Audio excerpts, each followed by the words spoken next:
Buwan. Ay, Hero Boy! Again and again, yung papayalisan sa atin si Boss. Pigasa ka, Boss. Dito lang na, malagasang. Pwede magpapayali si Boss.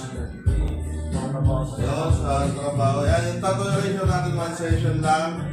Kaya sa mga gusto magpa-erasure, punta na dito sa shop, dito sa Naras 393. Pwede tayo mag-home service. Open tayo 24/7. Tattoo, piercing, tattoo erasure. Ano ba? Mga cover up, pwede na tayo mag-cover up. Tattoo, yan, nag-cover up tayo. Yan, aga pa.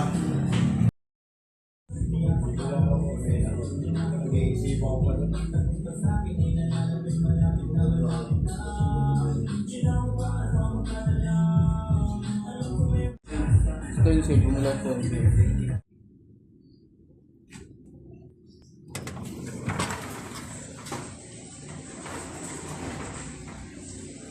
Buwan! Oy, Kevin, di pa si Boss from Santa Ana, Manila, Boss, no? So, pa, si Boss, tattoo erasure, one session. One session only lang yan. Bagyan pa pura, Boss. Ayun, sa mga gusto magpa-erasure, one session lang. Kung mapapasok sa servicio, mag-a-upload yan, one session lang tayo. Open tayo 24/7 dito sa shop, dito sa 393 Naras Street, Imus, Cavite. Tara.